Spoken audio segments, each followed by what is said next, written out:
regardez le comme il est Livrez mon poisson. Regardez comme il est beau. Approchez. Regardez comme c'est magnifique. Ça, c'est des vrais produits du terroir. Un jour, Dieu dit à Jonas, « Lève-toi, va à Ninive, la grande ville, et annonce-lui que le malheur va s'abattre sur elle à cause du cœur méchant de ses habitants. »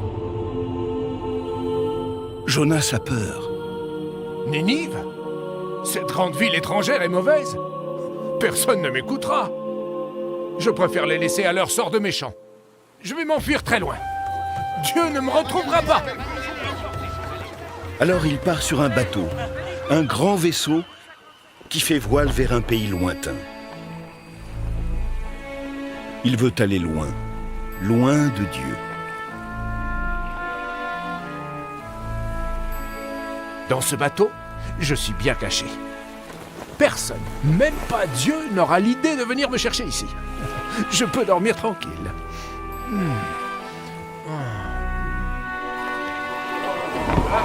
Bientôt, une grande tempête se lève sur la mer, et les vagues immenses menacent de faire chavirer le navire. Les matelots sont effrayés. Au secours! Pourquoi la mer est-elle en colère? On est des bons matelots! Nous allons tous périr!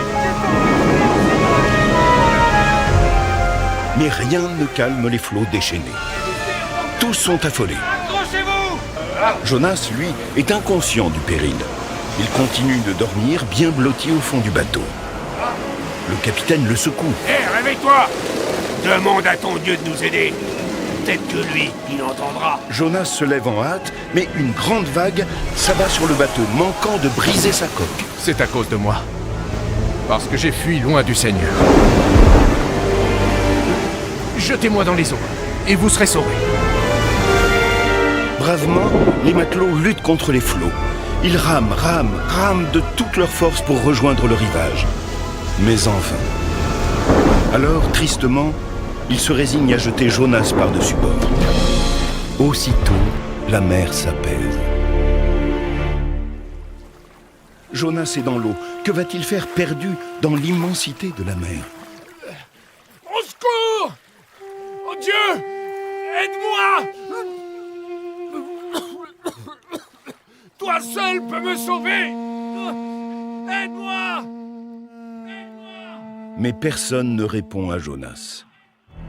Au lieu de cela, un énorme poisson apparaît devant lui sur les flots. Le poisson s'avance, ouvre une gueule immense et avale Jonas. Hé, Jonas, où es-tu? Il fait noir maintenant.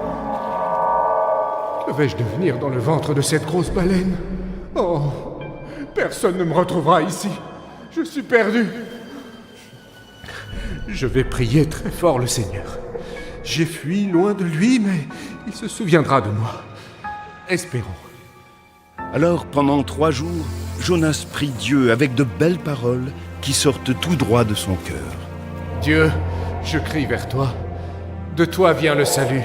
Du fond des abîmes, je t'appelle, Seigneur. Dieu entend Jonas. Il commande au poisson de le faire sortir de son ventre. Il dit en langage de poisson, « Allez, recrache Jonas. Il a un message à porter pour moi aux habitants de Ninive. » Recrache, Jonas. Aussitôt, le grand poisson obéit à Dieu et Jonas atterrit sur la terre ferme. Ouf! Oh, je suis libre. Merci, mon Dieu. Sans tarder, Jonas se met en route pour faire la volonté du Seigneur. Il va à Ninive voir les méchants et, sans se décourager, il leur dit d'une voix forte, « Votre ville va être détruite. Je vous l'annonce au nom du Seigneur que je sers. » Jonas pense que les méchants de Ninive ne vont pas l'écouter et passer près de lui en se moquant. Mais à sa grande surprise... Il a raison. Nous avons mal agi. On a été méchants. Moi, j'ai été plus méchant. Non, c'est moi le plus méchant. Non, c'est moi la pécheresse. Jonas est très surpris. Les habitants demandent pardon à Dieu. Le roi de Ninive lui-même se repent de ses mauvaises actions, et avec lui, les chameaux, les vautours et les petits renards du désert, et tous les animaux. les pleurs et les regrets des hommes montent jusqu'à Dieu. En voyant leurs regrets sincères, le Seigneur leur pardonne. Il pardonne à tous parce que son cœur est immense. Il pardonne même aux vautours, aux renards, aux méchants. Tous se réjouissent. Dieu nous a pardonné. Les habitants sont soulagés. Ils chantent et dansent de joie. Tous, sauf Jonas. Il ne comprend pas. Pourquoi Dieu pardonne à ces étrangers de Ninive? N'est-il pas venu sur la demande du Seigneur lui-même annoncer que la ville mauvaise périrait? Et puis rien. Pour qui va-t-il passer si rien ne s'écroule? Il boude. Dieu lui dit: Pourquoi es-tu en colère? Jonas bougonne. Mécontent, il sort de la ville. Il se construit une petite cabane, s'assoit en faisant la moue, et le voilà bougonnant, bougonnant. Dieu lui sourit. Au-dessus de la cabane, il fait pousser un bel arbre pour l'abriter du soleil brûlant. Jonas sort un peu de sa bougonnerie, il se tourne vers le ciel et regarde vers le haut en direction de l'arbre. Comme mon arbre est beau. Le soir, il s'endort sous ses belles branches et il fait plein de beaux rêves d'arbres.